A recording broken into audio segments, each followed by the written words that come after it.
Hello, and welcome to another episode of Cooking with Unity, our 17th. I really didn't think it was going to go on for this long, but I'm really enjoying it.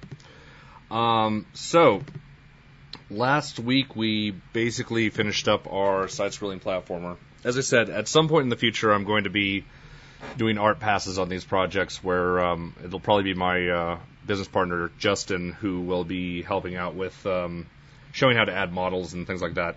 We're going to be doing a little bit of that today because today we're going to talk a little bit about colliders and physics. What we're going to focus today on is just basically setting things up to collide in interesting ways and how to use the physics system and abuse the physics system a little bit. And we're just going to start with a very simple ring shooting game. And because it's a ring game, and because we don't have a ring archetype anywhere here, we're actually going to do a very small amount of 3D modeling. So, what we've got going on, let's see. I feel a little bit bad doing this because I'm going to be using Cheetah 3D, and I probably should be showing this in Blender, but I really don't know Blender very well. And I got Cheetah 3D recently, and I've actually been very happy with it, but what we're making is super basic, so you should be able to make this in a 3D modeling package without really doing any work at all. So we're opening up Cheetah 3D real quick just to make a model, and all we're really making is a ring. So that means torus. I'm just going to go down here, create a torus, and we're going to make it look all cool and retro. So that's just by making it lower resolution. If we just set the rings down to something, say 6, I like hexagons. And let's put the sections down to 4. And already we've got our ring. That's it. That's the whole modeling process on this one. So I told you it would be brief. How you do it in your 3D program may be a little bit different than mine, but yeah, there should be enough similarities that you can do this. So I'm curious what coordinate system they use on here. So Z, X, Y. I think it might even be already directly compatible with Unity. That's nice. So I'm going to quickly rotate the... wrong way. I guess I could just do the easy way and actually bring up a rotation thing somewhere. Oh, it already has it on. Maybe. There we go. So yeah, we just want this to be like 90. And let's see how it looks. The reason I'm rotating it is because you want it so that you generally want things to be facing the z-axis in a meaningful way. And in this case, we want the whole facing our forward axis. So I'm going to go ahead and hit Save As. And all we're going to do is just export this as an FBX. If you have Cheetah 3D installed, you can actually just use the JAS format, but it actually is just invoking an FBX transition. So I'm just going to call this ring. Oh, I did this before. Alright, so, and that should be it on the modeling side right there. Alright, sorry to bore you guys with that. And anyway, I'll be providing this project afterwards too, and you can steal my ring model and use it in whatever the hell you need, because it took me so long to make and was so my work. So I'm just dragging in our ring here. And so the first thing is you get this little thing that looks like a prefab, but it has a little file icon on it. Now, one of the main reasons that I wanted to show importing a model on the show is because the worst mistake you can make is drag this into the scene and just use it. And it looks like it's not a mistake at all. Because if I focus on this thing, it looks like everything worked exactly the way we'd want it to. Like we've got the model in there already. But the problem is, this is attached to something that's not really a prefab, it's a model. This, like if you click on it, normally when you click on a prefab, I'm just going to create a prefab out of this, which is one of the ways you can actually get around this. Normally, a prefab that has a model is just a prefab with a reference to the model and a mesh renderer and a material. So, however, if you click on one of these, you'll see it looks very different. Like the bottom part looks like what you expect, but it's all grayed out. And the top part has all of this import settings, which this is based on the file that you're importing. If you directly reference these models and you say change something, that change doesn't really get saved anywhere meaningful, and if the model is ever changed or updated, you will lose whatever things you added, like if you added rigid bodies or other things like that. So you definitely don't want to do that. The cleanest way to make a usable prefab out of one of these is to take it, go into the Create menu, choose Prefab, and name this whatever you want. I'm just going to call this Ring, and we'll just separate them by folder so we don't get confused. And then we drag our ring into Ring, and it doesn't like child it or anything. You'll see that it just suddenly became a normal prefab. So that only works if you just create this empty prefab, because these empty prefabs are kind of this special case. They don't have anything in them until they're dragged in. And they're basically there for the purpose of creating model prefabs. So I'm just going to create a couple folders to organize. So we're going to call this Models. I'm going to add Don't Touch. And I'm sure that it doesn't mind having the apostrophes or anything. Cool. I don't trust that. I'm just going to say Models. The reason I don't trust that is this is on Mac, and I'm not sure if I give it to a Windows person, if it'll screw up on their machine. I don't want to deal with that. So this thing has a material. Actually, I'm going to make it so it doesn't import that material. So don't import materials. And we hit apply. And now this thing, all right. So I'm going to go ahead and reset this now. All right, let's just create one more new prefab real quick. Delete this one, delete, create prefab, drag it in, name it something meaningful. And let's see. Yeah, that looks good enough for me. So we don't really need this materials folder. It was automatically generated because it had a material from Cheetah 3D, and we don't really care about that in this case. But we're going to make it look cool. I'm just going to show you how to set up a very basic environment map using one of the Skybox maps that they have built in to Unity. So we're going to create one more folder called Models. Sorry, not Models. Prefabs. This is where we actually want to instantiate from. So we have a ring. I'm going to throw this back in here and we're going to look at it. Yay, ring. Now,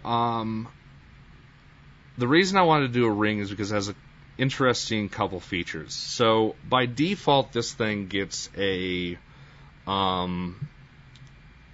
okay, by default it gets nothing. But if you were to add, say, a rigid body, that won't do anything, will it? It'll complain at me, right? Please tell me it complains at me. Wow, it didn't complain at me at all. So let's actually not add the rigid body first. Let's add, it doesn't really matter, but so we could add a collider to this thing. So we could do a box collider, which would just collide in the box. And the problem with that is you're not going to get you're not going to be able to go through the torus and stuff. And you can go through sphere collider. That's an even worse approximation. We can replace that.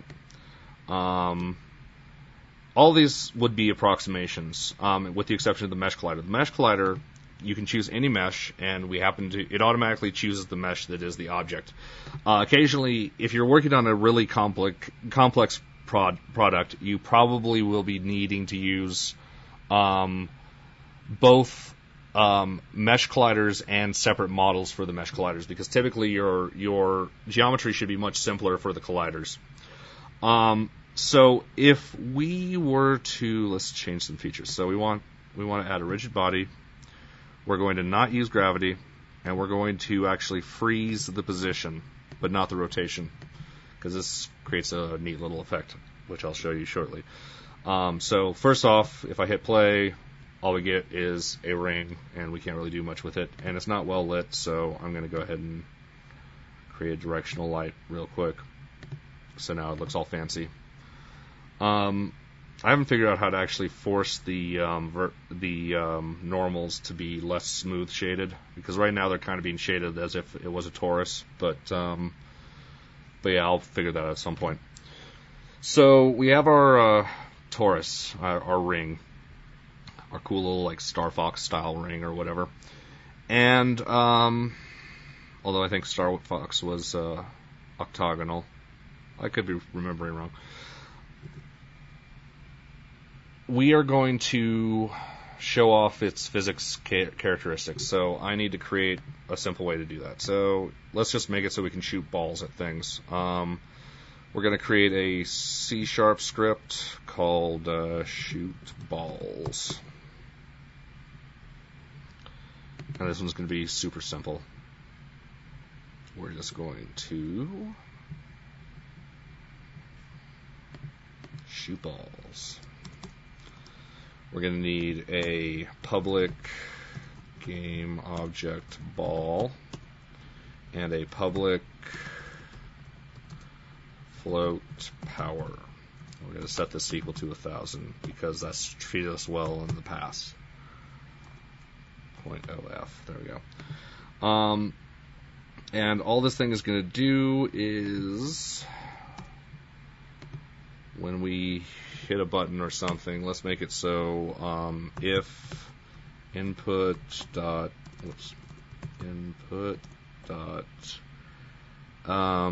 get key down. We're going to do space.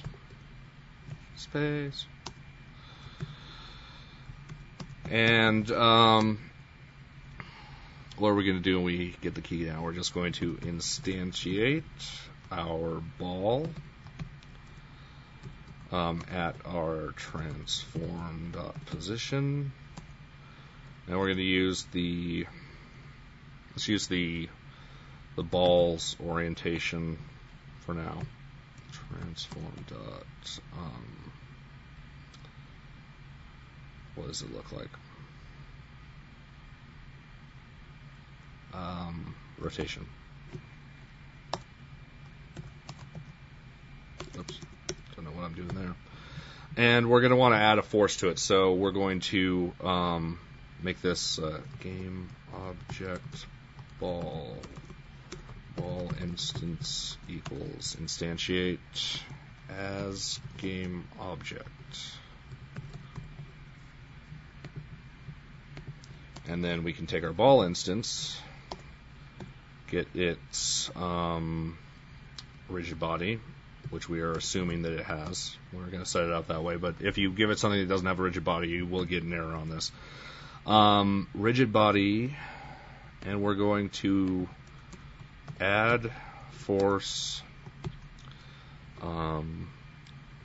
transform.forward. So this is where our camera is pointed. We're just going to attach this to the camera, but it's where our object is pointed.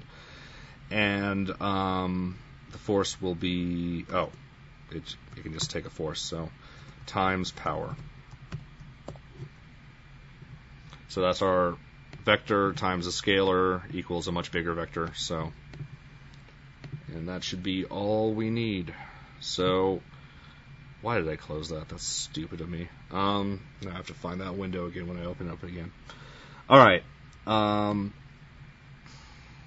we're going to create, we need a ball, so sphere, of course, super easy. Create a prefab. Actually, yeah, it doesn't matter. We're going to call it ball. We're going to add a rigid body. It already has a sphere collider. That's nice of it. I swear that, yeah, weird. Alright. I'm actually going to apply this to our ring prefab because we want those colliders and stuff in it. Ball, what are we doing? So we've got a rigid body. Yeah, sure, use gravity. All the defaults should work just fine for this. I'm going to throw it in our prefabs. I'm going to throw shoot balls on our main camera. and then we're going to drag our ball in to the script. And when we hit play, that's funny, we don't need this ball in here anymore. And actually, let's make our ball a little bit smaller. Let's go 0.5, 0.5, and 0.5. Alright, file. We're going to save the scene. Look, I'm saving at the 16-minute point as a new record. We're going to call this test scene. I feel like this is a lot of setup for what I'm trying to teach, but whatever. This is, we're going to call this script. We're going to create another folder called levels. Drag them both to the root. Put our shoot balls in script. Put our test scene in levels. We're keeping organized early on this one. So, let's try this again. We hit play, and we are here, and I don't need these stats up here. And we hit space, and we shoot balls. So, there we go. So I need to be able to aim, so I'm going to cheat here. There's a nice little mouse look script, and it is in, of all places, Character Controller. If you go to Import Package, Character Controller,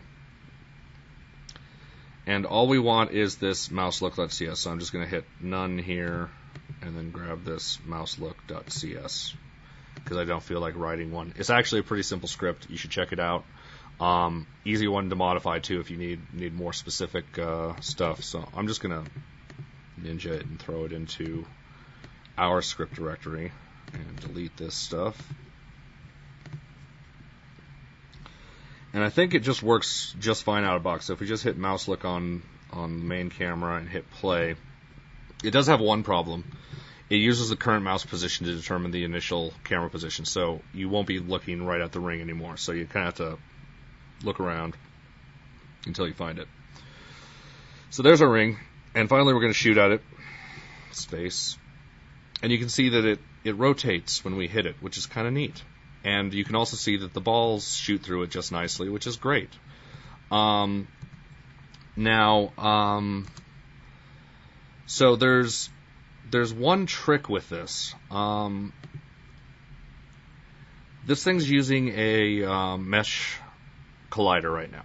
And the trick with mesh colliders is, in general, mesh colliders do not collide with other mesh colliders. I say in general because there's this little checkbox here called convex that will fix that for you. Before I click it, though, I want to actually show this in action. So we're going to create one more real quick script. C# script, spawn randomly around. And we're going to double click it, and no, there's the window. Went on the other monitor. I thought for a second there it was going to be nice and actually go to the right space and everything, but it didn't. So spawn randomly around, and all we're going to do is do a public game object spawn object and public game public float radius, public float amount, actually int amount. And all we're going to do is at the start, this will be a one-timer type thing, we're going to, for I equals 0, I is less than amount, I plus plus. This is a standard for loop. It will go through, it sets, int I equals 0. So this creates an int named I, it sets a 0. As long as I is less than amount, it does what's in here. At the end of here, it does I plus plus. So that means it'll add 1 to I. So it basically just counts through our amount here. So what we're going to be doing is doing an instantiation thing. Instantiate spawn object And we said random, so we're going to do and randomly around. So whatever we attach this to, it'll spawn a sphere around it of objects in kind of random positions. So we're going to do random dot on unit sphere time. So transform dot position plus random on unit sphere times radius. And then our orientation, can we do like a quick quaternion lookout or something? Let's see. Quaternion dot look rotation.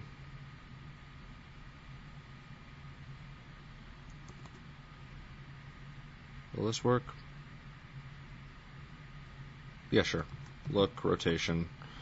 And all it wants is a vector 3 forward and a vector 3 upwards if we want to give it that. So let's just give it the forward.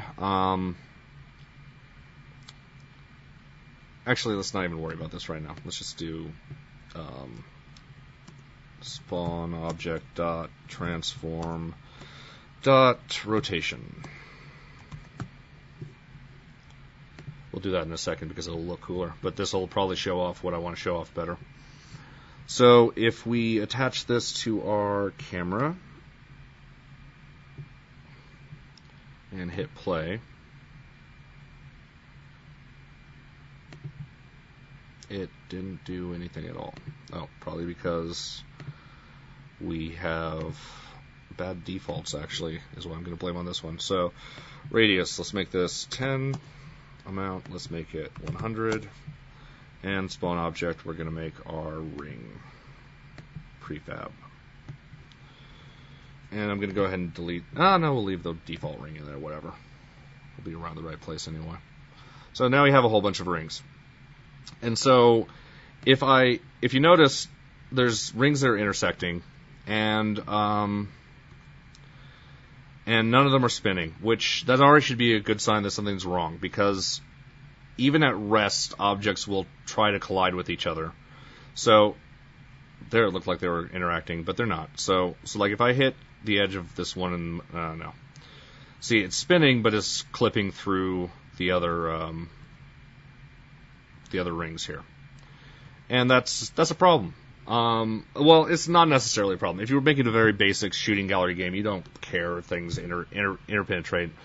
But this is the kind of thing that people don't realize about the physics system right off the bat, and it's something that I've seen people try to solve. And there's a few different ways to work with it, and this is why I chose a ring as an example. So if we just checkmark convex, this is if you were to search the internet for the solution to this problem, you'll probably first run around, you have to use convex. And what convex means is it means that the collider does not have any holes in it, which our ring obviously does. So when you choose convex for a ring, and I'm going to apply this to all our other rings, when you choose convex, it automatically fills in holes for you, and overhangs and things like that. Like if you have a bowl, I don't know. I'm probably wrong about that. Yeah, I think even the case with a bowl, the top, if you do convex, it will actually fill in the top, so you won't be able to put an object in the bowl. And also anything with an explicit hole, obviously the hole has to be filled. So if we hit play now, you'll see that first of all, we should see some that are already spinning. Yeah, we've already got some stuff spinning. And if we hit things that are near other things now, you'll see that they actually interact the way that we expect them to. So if I hit this ring here, it'll knock and hit the other ring. And it looks really cool. Hope that you guys can see this in the video well enough. I'll do these ones over here too. Wow, it's running slow. So that's great, except for if we temporarily disable our spawn randomly around script and hit play, you'll notice that we no longer have our hole, because as I said, it filled in the hole for us. That's bad. Let's hit that again. Come on, look right at it again. Perfect. See, it looked kind of like it went through, but it actually doesn't. It bounces off the front. And yeah, that sucks. But it's also cool to have the rings capable of interacting with each other. If you were doing a little ball game or something and you wanted something to be able to go through the holes and also spin them around just because it's cool, that's not a good option for you. So the best option for something like this is actually to approximate the geometry with sub-objects that just have colliders. And I'm going to show you how to do that right now. And now, admittedly, this is a very, very simple case, but that's part of the reason I'm using it. And keep in mind, collision does not have to be perfect. I'm going to repeat this. Collision does not have to be perfect. People typically will not care if things are not perfect when it comes to collision because they won't even notice it.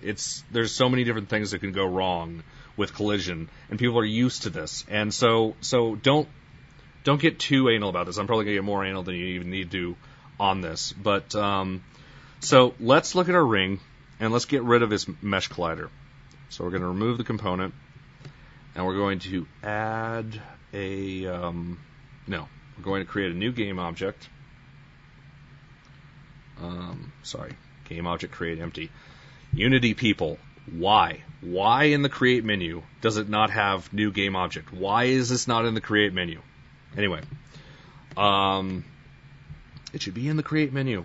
So we have our empty game object. We're going to call this, I'm going to call this Collider 1.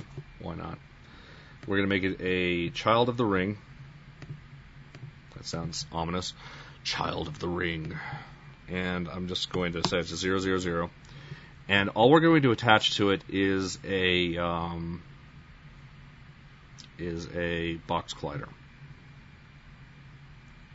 And I will wait for my computer to figure out what a box collider is. All right. So we have our box collider. It's right in the center of our ring, which is not where we want it. We want it on one of the edges. So I'm just going to drag it up here. Because I decided to make our edges actually squares, like those are four corners. They're actually, it's a diamond shape, quote unquote, even though a diamond is just a square or a cube. I guess it's technically a rectangular prism. So if you want the actual mathematical what that is, that's a rectangular prism, that section there. So we're going to rotate this thing around probably 45 degrees. Yeah, that looks good. And we're going to shrink it down a little. Let's see. Should I scale it here or should I scale the collider? I don't think it matters, but I'm going to scale the collider.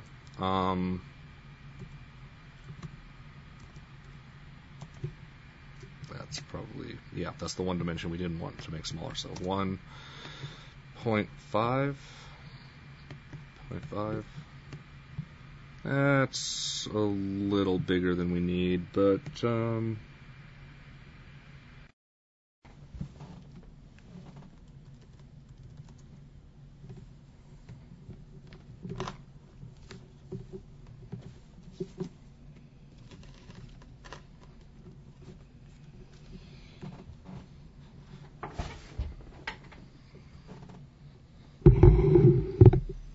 testing.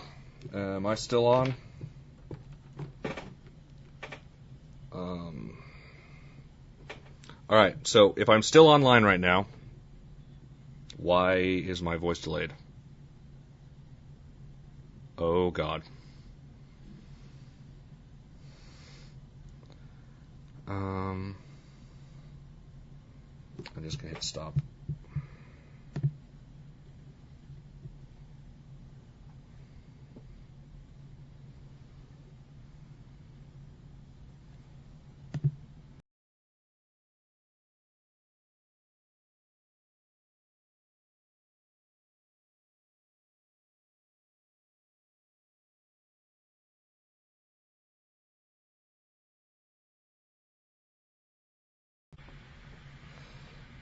All right, Apologies for the technical difficulties, folks. My computer decided to overheat on me. I've got it a little bit propped up, and I don't have I usually have a little fan pad for it, but I don't have that today, so hopefully it won't do that again.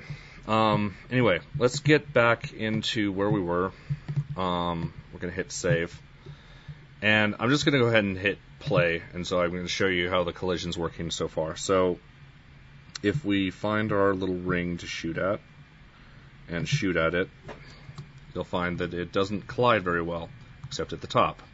And it's kind of going off kilter at the top. That's fine. Unity automatically, when you create subcolliders like this, Unity automatically uses their volume to figure out the center of balance for something. So as we add the other colliders, they should start working just fine. So let's look at this. That's a little too big still. Let's make that smaller. Let's make it 0.4. 0.4. And I like even numbers, so 5. And why is this there? So now we're going to duplicate this. And we're going to make it positive 8.5. Because that should basically get our bottom piece there. These aren't quite big enough horizontally. Hold on, let's fix that. So 1.2. Now my monitor's flickering on me. That's scary.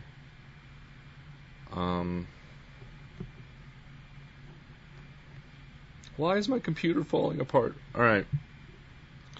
So we've got collider 1, collider 2. Let's do 1.2 on this as well. And then let's duplicate it. I'm going to call this collider 2. It's going to be odd names for these things. So this one we're going to have to actually rotate, which I'm just going to grab the rotation thing, rotate it to about what we need, find out that it's... I guess it's because it's already rotated one direction. Isn't it just 60? Yeah. We'll just do 60. I don't know what the numbers we're doing over there. And this really can be 0. Okay. I don't understand sometimes. No. Global. No. Local. There we go. Some awkward things going on here. So I'm just approximating the geometry here by using these pieces and lining them up basically right. And then duplicating them and doing it again. So this one can fit in the upper right hand quadrant, upper left hand rather.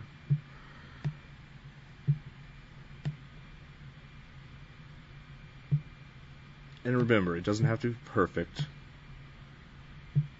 Though if you have spare time, make it perfect. So we're going to rotate this thing again.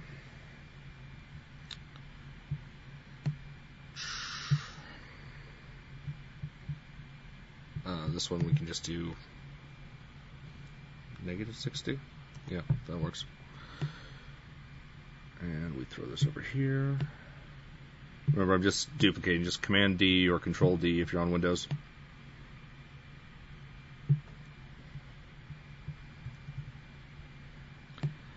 I consider myself a Mac person, but I want you guys to note that there's really nothing wrong with Windows. Anyone who's in a religious debate about that stuff is just kind of weird to me, because it's just an operating system, guys. That being said, I do like Mac OS a lot.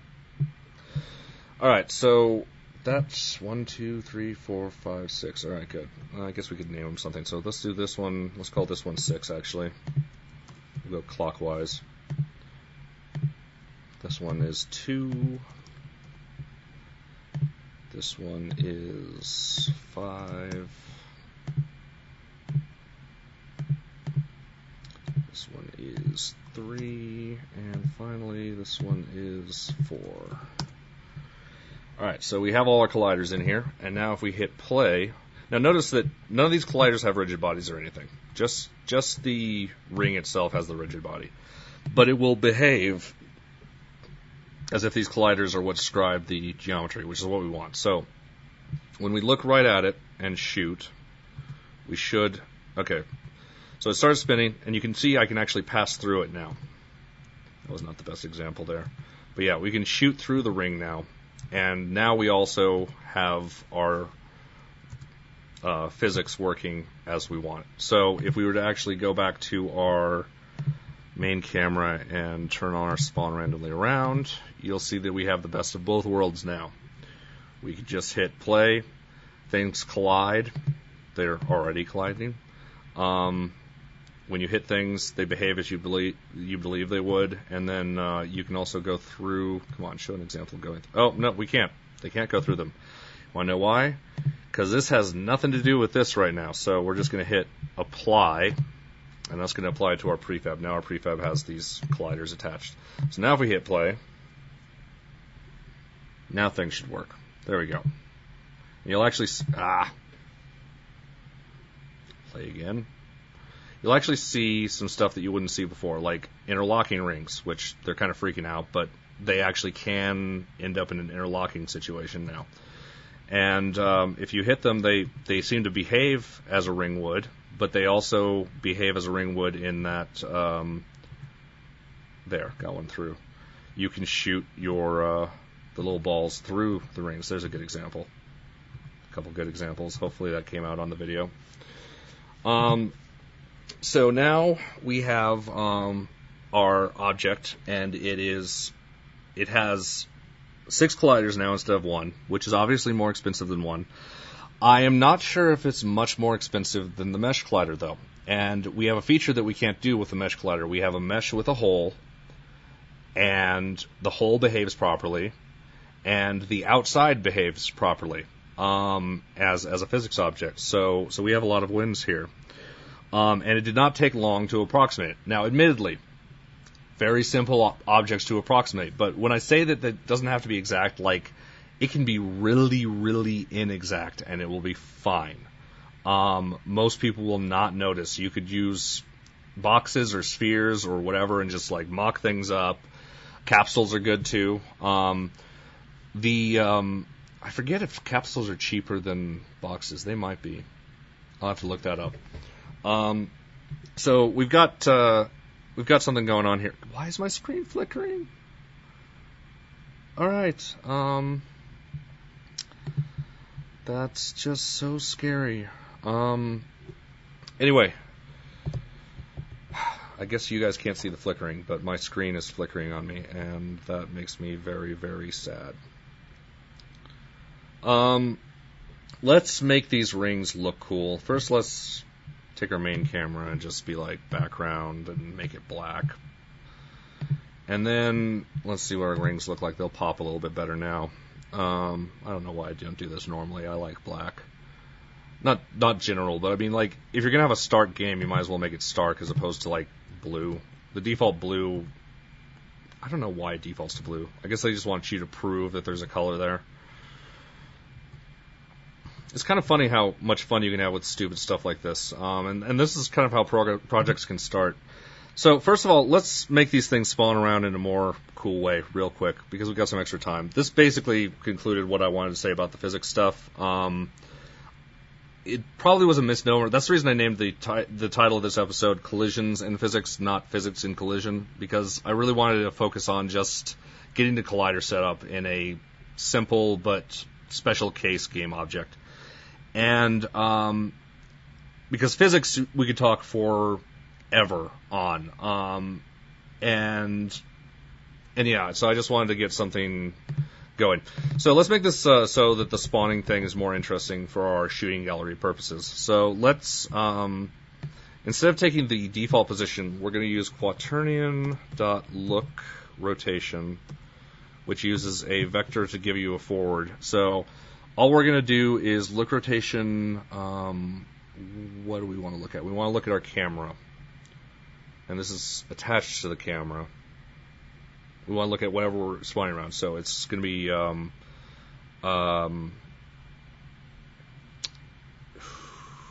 can we do this? Alright. We're going to need to store our position data real quick. So vector 3 dot vector 3 position equals, actually we'll do spawn position, and we're going to make it this little equation here. And we're going to instead use spawn position here, because we may as well. And then we're going to do spawn position minus, which way do we want to go? We want to go transform.position minus spawn position, I think. Transform.position minus spawn position. Let's see if this actually works. Actually, it'll probably work even if I got that wrong, because our object looks the same on both sides. But if we hit play, we should get... Oh. So maybe my mesh facing is not the way I wanted it.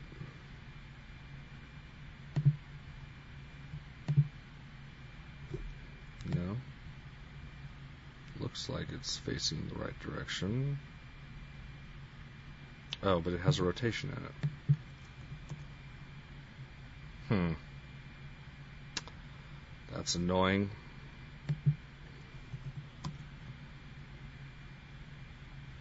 I guess it just brings in the rotation. Here, let's look at our model thing real quick. Animations, precision error, tangents, calculate.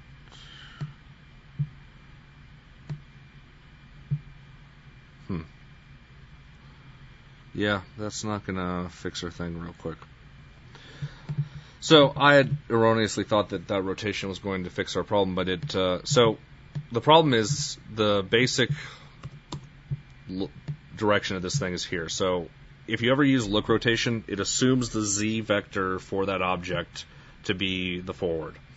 And so there's a way we can fix this real quick. I'm just going to do it because you're going to run into this occasionally. If you want things to face differently and you already have the object in and you don't want to have to figure out the settings to apply whatever rotations are ahead of time, even though that's probably the cleanest way of doing it, I'm not going to look for it right now. You can just create a game object, not in that menu though. Create a game object, and we're going to call this ring. And we're going to change this to be called ring geometry. And we're going to throw the ring geometry in the ring. And the ring geometry we're going to do our rotation in. And now I'm going to create a new ring prefab here. And we're going to delete the old one so that we don't get confused. I'm going to throw this in our prefabs. We're going to see the wonderful feature of Unity, quote-unquote feature, in the project view. What happened to our collision geometry? Don't worry, it's still there. The project view only shows 2 layers deep for parent-child relationships for some reason. So if we create this again, you'll see the ring geometry is there. So I'm going to delete this. And now I'm going to go ahead and delete this. We're going to throw our ring into the main camera. Actually, I like having it in there still. But we're going to throw our ring into the main camera script, which should have missing now. Yeah, so if we go ring, do this. If we hit play, this should have all the rings facing towards the camera now. Alright, except for the ones that are moving. Those were facing the camera, but now they're moving. I probably should actually write an algorithm to make a nice evenly spaced grid of things, but this at least creates some random levels and provides some amount of amusement. There's a game in here. It's not obvious or fun yet, but it's there. So I mean, maybe this will give you an idea for something too, just like a shooting gallery or something. This is just very messy, but that wasn't the point, was to make a shooting gallery. The point was just to show off this stuff. And since we have 13 more minutes, even with my technical issues, which have probably cut down about 5 minutes of episode, oh, my screen's still flashing. Let's make the ring a little bit fancier. I want to make it shiny. So we're going to create I'm going to go ahead and create the folder for it. Create a folder. I'm going to throw it down here. Well, we're going to try and cache Unity as best we can. Handled it pretty well there. We're going to call this materials. We're going to create a material. We're going to call this reflective. So we have a shader built in, which is useful for this. It's under reflective, diffuse. I don't know why there's not an unlit version, but there is not. So if we choose reflective diffuse, it wants our base strength texture, which we don't have to supply, and it wants a cube map, which I don't think we have to supply either, but it won't be very meaningful unless we do. So I'm going to go ahead and throw this into the ring geometry here. And look at how that just fixed itself up. Alright, so this doesn't look very interesting yet. As a matter of fact, it almost looks transparent, but it's not. We need a cube map. So I'm going to import another package here, at least a section of a package. We're going to import Skyboxes. Skyboxes are fun. They allow you to very quickly get some sky in there. And there's a few decent examples. I like Sunny 2, so we're going to grab the Sunny 2 folder here.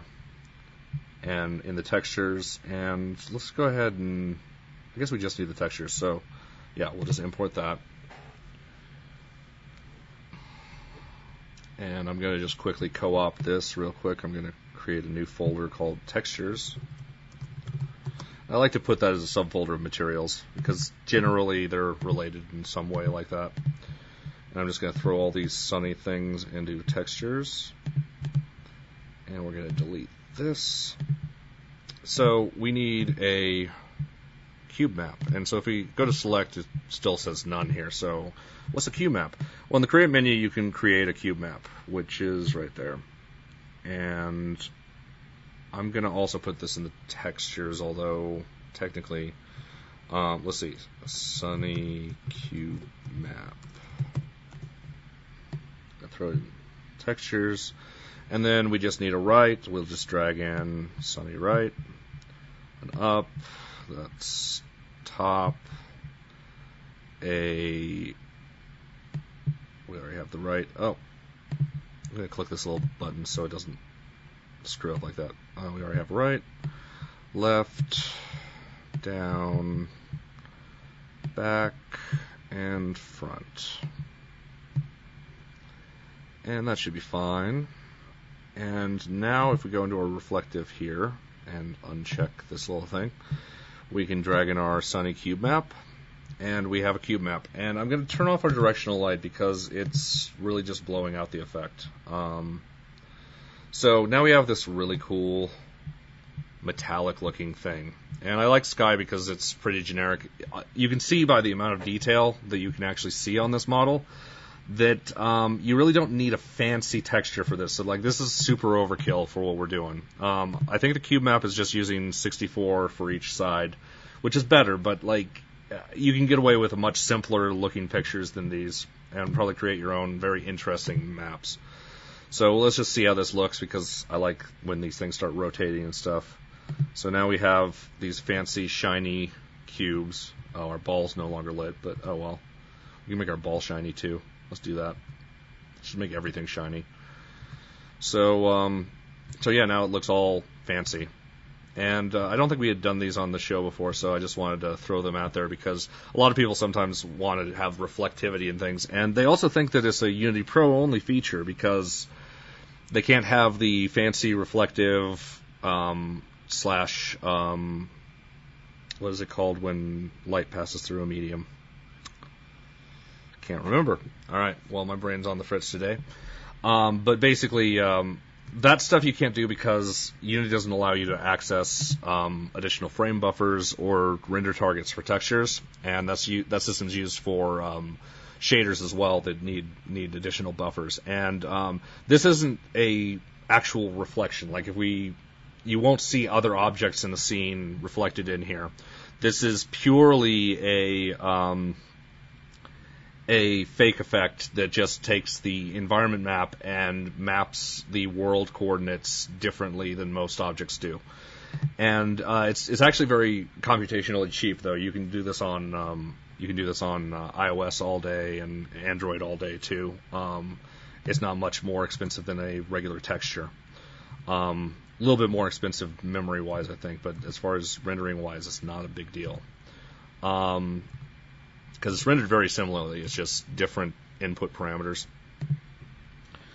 Let's make our ball shiny, and let's call it a night. Anyway, so that's not going to work. I don't know why I thought that would work. We want reflective, and we'll throw it on our ball. So now we should have a little reflective ball as well. Yeah. You can see our clouds in there. That's the best way to show this stuff off. But I mean, like, if we put that cloud as the background too, let's just do it. I'm gonna go back to import package because there was a section I didn't input. Where is it? Skyboxes. And there's a lot of stuff in the built-in things here, so you may want to look at this stuff sometime. Where is it? Textures. We don't care about textures. We just want sunny2skybox.mat import. We could probably made this ourselves very quick.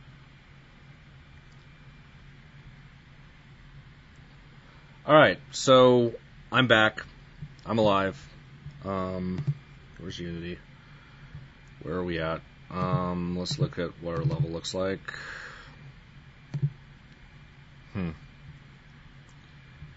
It's old. Let's just delete this and see if it runs.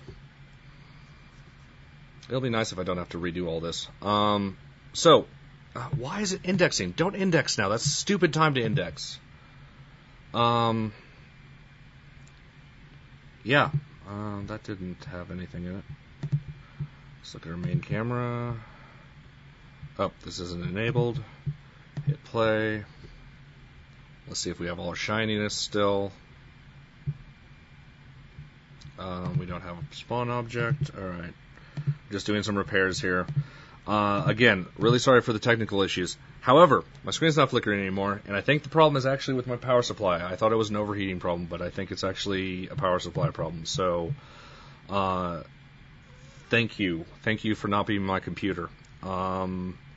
Where's ring? There we go. Throw this in here and hit play. And close, but no cigar. What are we using for our... Oh, we didn't actually... For some reason, the cube map's not set. So we'll do that. And we'll change our camera to have a black background so they pop more. And I think we're back to the status quo. No, we're not, because all these still have a problem with their texture. Cube map. Oh, cube map's not set up. Back, bottom, left, right, top, and front. We could probably put those in any order and it wouldn't really matter in this particular case. There we go, and we don't need our directional light, which is washing out our stuff right now. So here we go, we have our little ring game with shiny things, and the ball's not shiny.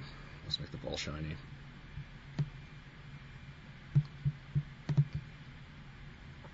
And we are done. Alright, so we have shiny balls shooting shiny rings. Alright, thank you for joining me. Thank you for bearing with me through all the technical issues I had doing this live, and hopefully I can recover some of this when I go to start editing these things together. So, got a long night ahead of me. At least it's on my end this time and not on Justin.tv's. So at least they can. I don't have to blame them now. Yeah, thanks for joining me. And remember, this is brought to you by Pushy Pixels. Pushy Pixels is my company, and we make apps. And buy Proton Pulse.